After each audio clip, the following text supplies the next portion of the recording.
Well, I was drawn to the seminars because so many of my colleagues spoke so highly about them as some of the most rewarding teaching they had done kind of outside the regular undergraduate classroom. I also have two daughters, age 9 and 13, and seeing them go through primary school, middle school, seeing how much effort the teachers are putting into their education, it just felt important to kind of become part of that labor.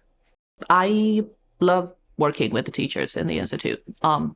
It it is such a joy to work with people who are kind of pragmatic, who are more mature, who approach their learning in a much more mindful way, and with whom I also share pedagogical convictions and values. It felt like we were a room full of teachers figuring things out.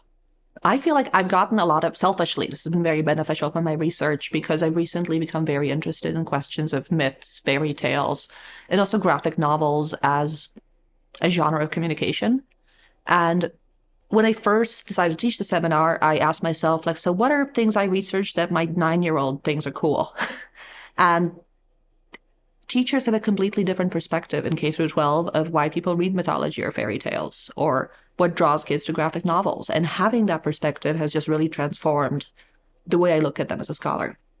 I think there's two kinds of value. One is in the local context, it creates bridges between different communities of New Haven that often don't talk to each other, even though they're all pedagogical communities. And in another sense, it helps us think about how students come to us in college, kind of what the high school experience is like, what it's like to lead students up to that point of college, which often seems like an experience of its own, but it's actually part of a much longer trajectory.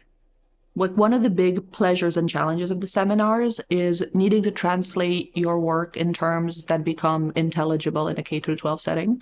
And it's sometimes humbling to realize, like, sometimes that's difficult to do, but it ultimately just transforms your thinking and your research for the better.